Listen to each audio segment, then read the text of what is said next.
Linha, tem alguma coisa na plateia para a gente sobre esse tema, para a gente poder, antes de passar o próximo debate? Tá mudo, minha irmã? Boa noite a todos, é uma grande honra estar aqui, uma gratidão enorme estar entre esses mestres. O chat está fervendo agora. O pessoal está perguntando sem parar, acho que não estou dando conta nem de acompanhar aqui as meninas, mas elas também, as nutricionistas também conversam entre si, já respondem. Temos aqui a satisfação de ter a doutora Adélia, que é uma expert, está aqui no chat também já opinando, então, assim, é um prazer ter todo mundo aqui. Na verdade, assim, a gente tem algumas perguntas, vou jogar umas duas, e aí a gente continua, Fábio, o que você acha? Isso, solte uma para a gente. Né, pelo menos uma aqui. Vamos trazer via Big o Décio e a Maria do Carmo, para a gente poder degladiar na arena nossa. Aqui, a Estefânia pergunta, professora, qual que é a diferença, acho que talvez ela não tenha entendido muito bem, entre frutose e frutano. E aí também, nesse mesmo raciocínio, vem uma pergunta que a gente sempre fala sobre ela nos nossos chats, qual que seria, se vocês, que vocês acham de manipular probiótico, e qual seria, a Eltia pergunta, qual seria a melhor escolha de probiótico para a intolerância à lactose? Qual que seria, se existe algum probiótico de escolha nesses casos? Essas são as duas perguntas iniciais, e depois tem mais outras que a gente vai perguntando. Professora Maria do Carmo? Qual a sua opinião? Diferença entre frutose e frutano, e a sua opinião sobre a manipulação de probiótico e a sua escolha para o probiótico na intolerância à lactose, se tem algum específico que a senhora utiliza. Boa noite, Carla. Tudo bem, querida? Obrigada aí pelas perguntas. Frutose e frutano, né, são carboidratos, então a gente precisa da digestão desses carboidratos. Então, a gente tem, às vezes, um pouco mais de dificuldade de achar. Maurício, você está fazendo frutano? Não, doutora Maria do Carmo, posso contribuir? Claro, com prazer, Geraldo. Na realidade, o frutano ele tem uma cadeia maior, né? A frutose é o monossacarídeo e o frutano ele tem de 8 a 10 carbonos na cadeia. Isso dificulta o processo de digestão, por isso é que gera toda a intolerância. Na realidade, por exemplo, uma inulina, que é um polissacarídeo, é considerada também um frutano, está na cebola, em outros alimentos, e aí o indivíduo, quando ingere e a gente não tem enzima para digerir esse frutano, ele vai causar toda a intolerância e o desconforto que já foi tratado aí pela senhora.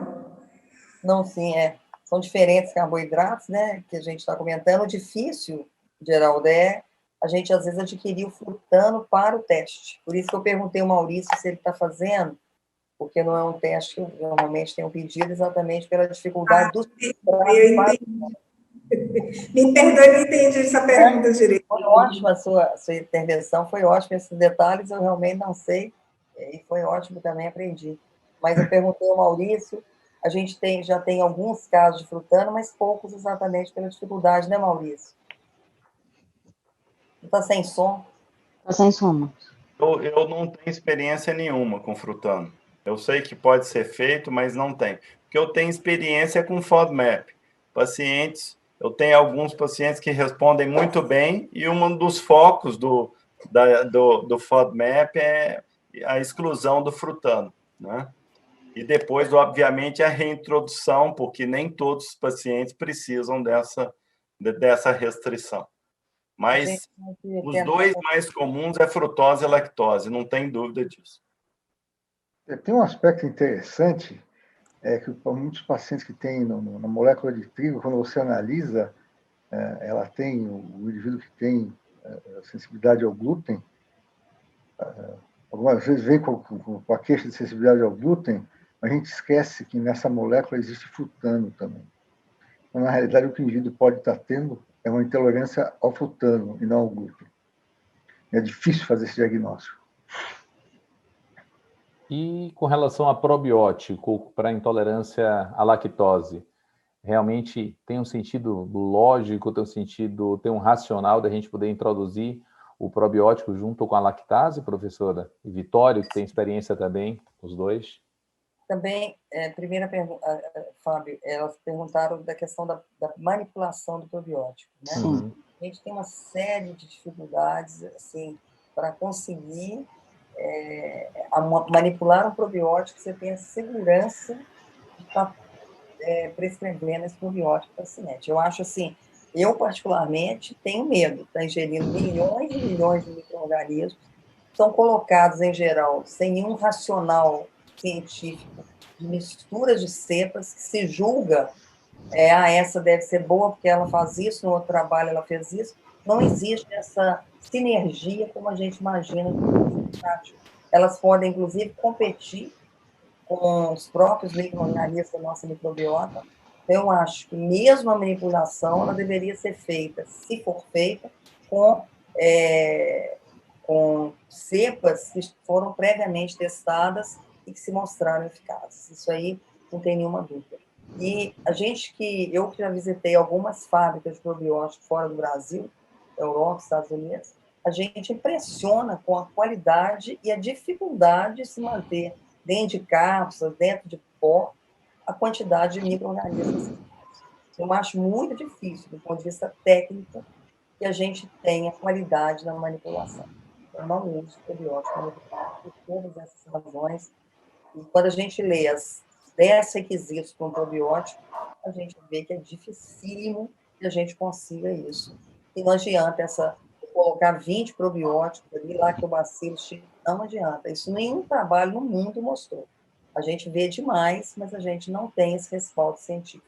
Então, utilizemos, sim, utilizo muito também, cepas previamente testadas, únicas ou múltiplas, mas desde que sejam feitas, confiáveis, aprovadas pelo nosso órgão maior de fiscalização, que é a Anvisa, sabidamente, cepas que a gente sabe, testadas em estudos científicos, aí eu uso com muita segurança ou com muita vontade que dê certo. Existe todo um racional, eu gostaria até que o Vitório falasse, Vitório, um pouquinho. Opa. Existe todo um racional para associação com lactase, para tratamento do paciente com intolerância à lactose. Fala, Vitório, para nós. Sim, existe racional para isso, né? O uso de probióticos. Existem vários probióticos que produzem lactase, uns mais que os outros. Então a gente tem que procurar uma cepa que produza bastante. Além disso, um outro item para decidir são bactérias ou cepas que colonizam o intestino delgado, porque é aí que a digestão é feita. Tem trabalhos que mostram que melhora em termos de clínica, né, sintomas clínicos, e também diminui a eliminação do hidrogênio expirado. Então tem tudo a ver.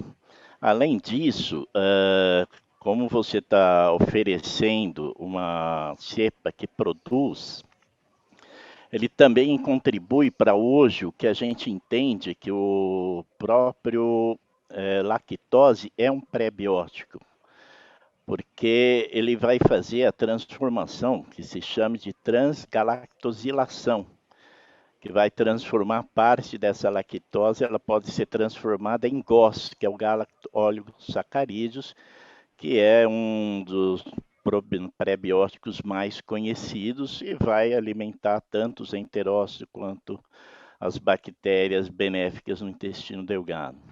Então tem tudo a ver. Ok. Técio, Viebig, querem acrescentar alguma coisa?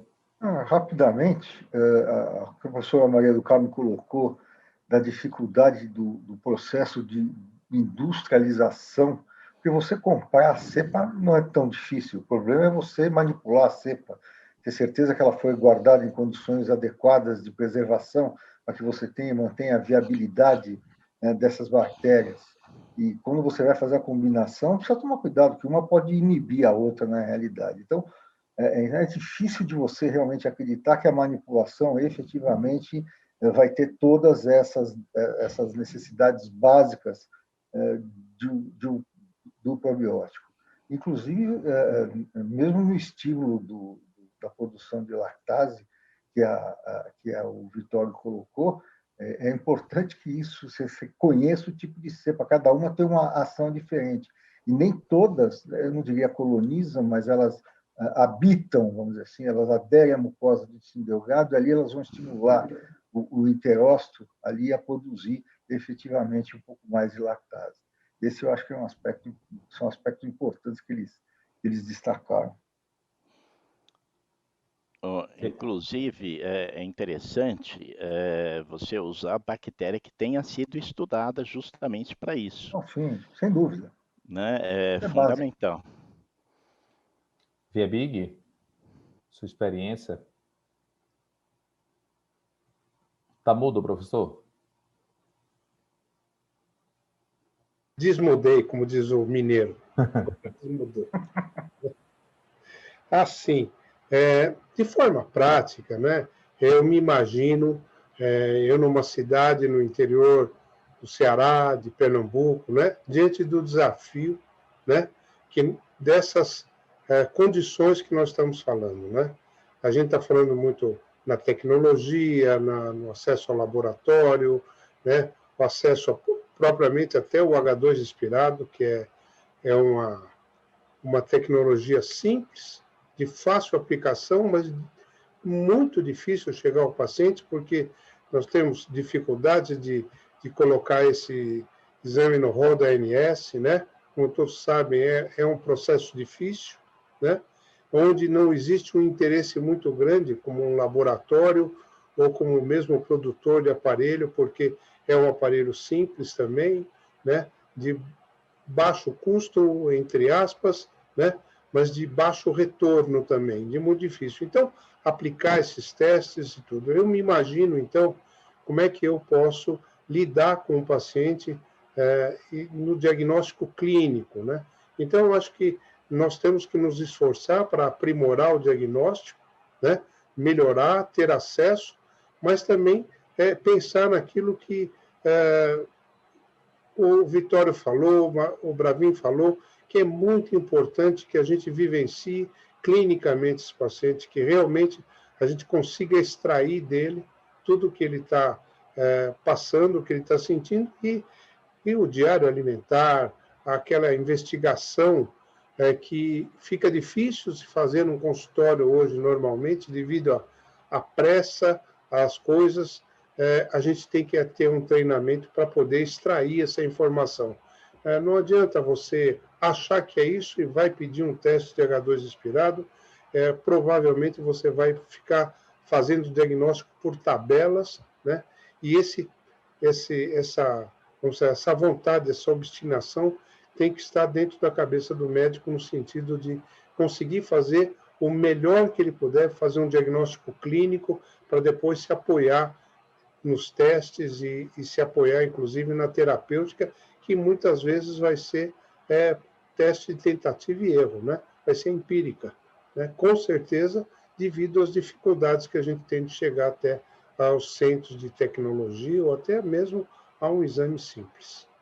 Assim, tem várias perguntas assim interessantes, mas tem uma que eu acho muito interessante sempre, porque é a oportunidade que a gente tem de esclarecer isso naquela mesa do SVAD, foi tão interessante sobre isso.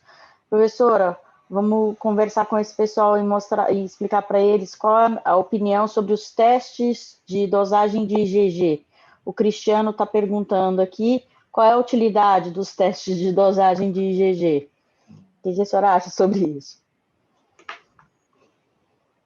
Então, são testes muito utilizados, né, caros, que a gente sabe, e que, na verdade, os testes que medem a IgG dos alimentos, elas não têm correspondência clínica com a alergia ou com a intolerância alimentar. Então, isso já foi uma posição da Federação Brasileira de Gastrologia, conjuntamente com a Sociedade Brasileira de Alergologia e de Pediatria, de Gastropediatria, pondo os testes, porque eles não têm nenhum respaldo científico, então a gente não utiliza, não recomenda, de acordo com a literatura, não tem nenhum valor prático a realização desses testes. Décio. É isso aí. A federação, inclusive, como a professora colocou, a federação se manifestou. Se vocês entrarem no site, vocês acham os racionais, etc. Qual foi o texto que foi feito a respeito disso aí. Então, precisa tomar, assim, é um desperdício de dinheiro para o paciente e não vai agregar em absolutamente nada o seu diagnóstico. Muito pelo contrário, vai te confundir. Vai te confundir. E a outra pergunta interessante que tem, sempre, eu acho que supercrescimento bacteriano sempre gera uma série de perguntas muito interessantes, né? E o Walter Bittencourt está perguntando como que atualmente vocês têm feito, qual é a escolha do tratamento para a síndrome do supercrescimento bacteriano, por quanto tempo, se isso pode ser repetido, enfim, qual que é a experiência dos professores, Carla, Maurício? deixa eu aproveitar essa pergunta e perguntar aqui para a professora Maria do Carmo e para o Maurício o que eles preferem usar como substrato. Glicose, em uma dose mais alta? Isso aí é uma discussão que existe na literatura. Eu acho que cada substrato tem a sua vantagem. A glicose tem uma especificidade maior, tá? Especialmente, mas com a absorção rápida, você não consegue dar o diagnóstico, teoricamente, daquele supercrescimento do jejum distal e do ilho. A lactulose, a gente sabe que não é absorvida. É lógico que a gente tem uma sensibilidade maior, mas tem mais falso positivo, tá? Especialmente no trânsito rápido, às vezes induzido até pela própria lactulose. Então, a gente pode estar tendo um pico que já está no século com 60, com 90 minutos, utilizando a lactulose. Eu utilizo mais a lactulose, sabe, na minha prática clínica, por preferência mesmo, sabe? Porque, na verdade, outra coisa que acontece é uma quantidade de falso negativo que limita muito o teste. Entretanto, quando eu tenho um teste positivo, eu uso antibiótico de uma forma mais tranquila. E a gente sabe que quando a gente tem um supercrescimento com um teste positivo, a resposta é 2 a 3 vezes maior do que com teste negativo. Entretanto, eu tenho pacientes com teste respiratório negativo que eu faço a opção por tratar supercrescimento, porque a gente sabe da limitação desse teste. Infelizmente, é o que a gente tem. Não é o ideal, mas é o que a gente tem. A gente tem que avaliar muito bem o paciente. Entretanto, que eu acho que o que mais vale é o prognóstico. Quando você tem um teste positivo, a chance dele se beneficiar com o tratamento é maior do que quando você tem um teste negativo. Du, você prefere o quê? Tratamento? Então, Décio, a gente utiliza quinolona, utilizamos amoxicilanato, metronidazol, a própria tetraciclina ou a vibramicina. Depende da experiência, depende do paciente. Ele pergunta se a gente pode repetir, podemos repetir, porque o supercrescimento ele é secundário a alguma coisa que está causando supercrescimento.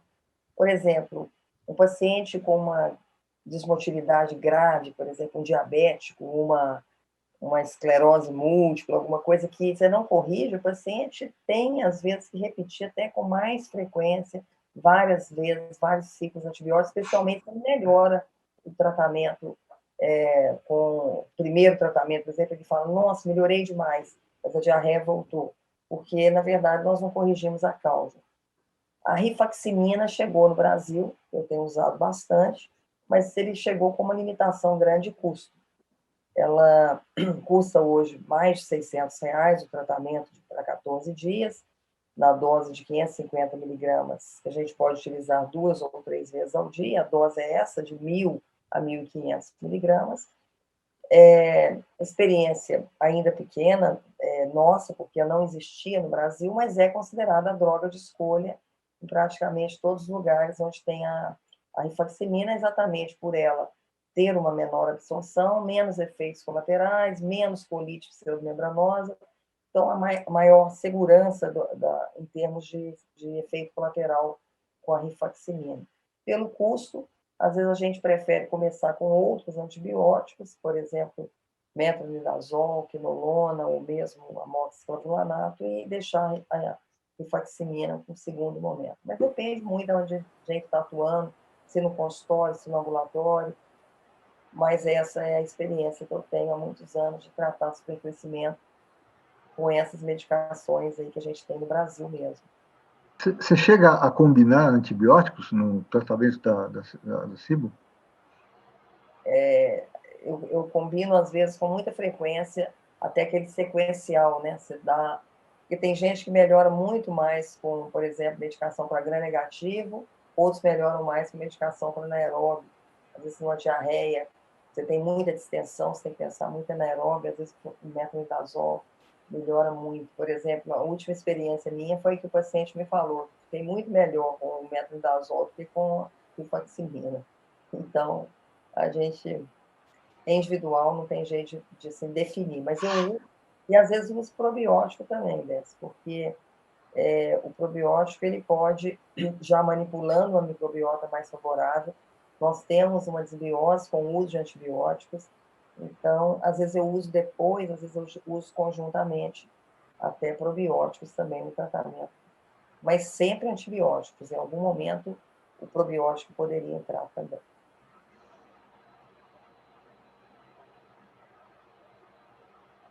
Pelo adiantar da hora, eu acho que a gente tem que começar a se despedir. Temos um jogo do Galo.